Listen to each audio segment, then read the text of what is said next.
For decades, the world laughed at North Korea, a starving country, a closed society, an economy smaller than many cities. And yet, behind the propaganda posters and military parades, Pyongyang was playing a long game, a patient game, a dangerous one. This is the story of how North Korea became a nuclear power and why no one was able to stop it. The roots of North Korea's nuclear obsession begin in fire. The Korean War erupted in 1950 and quickly became one of the most brutal conflicts of the Cold War. Entire cities in North were flattened by US bombing campaigns. By the time the war ended in 1953, nearly every major North Korean city lay in ruins.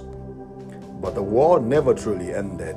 There was no peace treaty, only an armistice. To this day, North Korea technically remains at war with the United States. From Pyongyang's perspective, the message was clear. The US was capable of destroying the country completely and might do so again. That fear would save everything that followed. In the 1950s and 60s, the world entered the nuclear age. The Soviet Union had the bomb. The United States had the bomb. China tested its first nuclear weapon in 1964. North Korea watched closely. The lesson was simple but brutal. Countries with nuclear weapons survived. Countries without them could be invaded, bombed, and overthrown. This belief hardened over time, especially as Pyongyang saw what happened to leaders who gave up their weapon programs. Saddam Hussein, Muammar Gaddafi. To North Korea, nuclear weapons weren't tools of aggression, they were insurance policies. North Korea's nuclear journey began quietly in the late 1950s. With help from the Soviet Union, Pyongyang sent scientists abroad for training. Officially, the goal was peaceful nuclear energy. Unofficially, the groundwork for something far more dangerous was being laid. In the 1960s, North Korea built the Yongbyon Nuclear Scientific Research Center, a facility that would later become infamous. Unlike power reactors used to generate electricity, Yongbyon was perfect for producing plutonium, the key ingredient for nuclear bombs. Still, the world paid little attention. North Korea was poor, isolated, and viewed as technologically backward. That assumption would prove costly. In 1985, North Korea joined the Nuclear Non-Proliferation Treaty, pledging not to build nuclear weapons. On paper, the threat seemed contained. In reality, Pyongyang was buying time. Throughout the late 1980s and early 1990s, North Korea secretly extracted plutonium while obstructing international inspectors. Every demand for transparency was met with delays, denials, and diplomatic theatrics.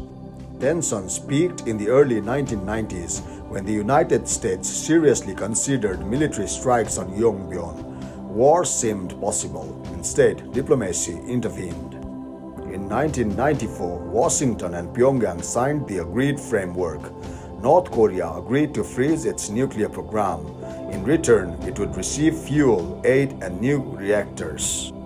For a brief moment, the crisis appeared diffused, but the agreement rested on fragile trust, and trust was in short supply. Both sides accused the other of cheating. Inspections were limited. Suspicion grew. By the early 2000s, the deal collapsed completely, and North Korea made a decisive move. In 2003, North Korea did something unprecedented. It withdrew from the Nuclear Non-Proliferation Treaty. Inspectors were expelled. Monitoring cameras were removed. Yongbyon roared back to life. This time, there would be no hiding. The message to the world was blunt. North Korea would decide its own fate. 3 years later, the world heard the answer. On October 9, 2006, seismic sensors picked up a tremor beneath North Korea. It wasn't an earthquake, it was a nuclear test. The explosion was small, almost crude by nuclear standards, but its political impact was enormous. North Korea had joined the nuclear club. Sanctions followed, condemnation echoed, warnings were issued. None of it mattered. Pyongyang had proven it could build a bomb, and that changed everything.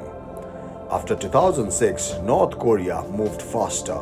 Its test improved on the last. 2009, 2013, 2016, 2017. Bombs became smaller, explosions became stronger, designs became more sophisticated. Then came the breakthrough.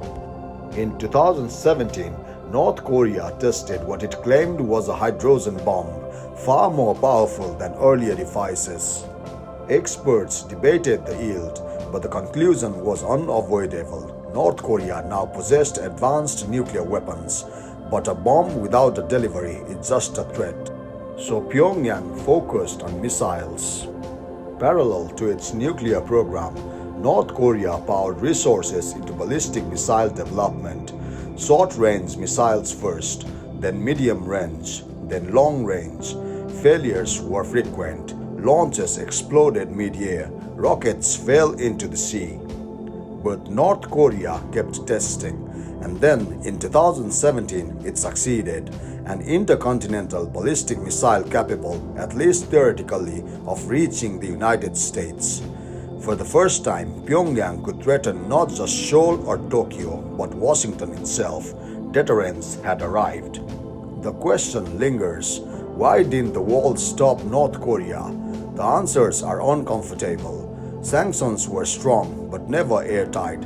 China feared regime collapse more than nuclear weapons. Military strikes risked all-out war on the Korean Peninsula. Diplomacy repeatedly bought Pyongyang time. Most of all, North Korea was willing to endure pain. Economic collapse, famine, isolation. The regime accepted it all for one prize: survival. Today, North Korea's nuclear arsenal is not about winning wars, it is about preventing them. Nuclear weapons ensure no invasion, no forced regime change, no Libya scenario. They force negotiations, they command attention, they guarantee relevance. In the brutal logic of international politics, nuclear weapons worked. North Korea did not stumble into nuclear power. It planned, it waited, it deceived, it endured. And when the moment came, it crossed the line, knowing the world could no longer reverse it. The country that once was dismissed as a joke now sits among the most dangerous nuclear states on Earth. Not because it is strong, but because it learned one ruthless lesson better than anyone else. In the world ruled by power, nukes by survival.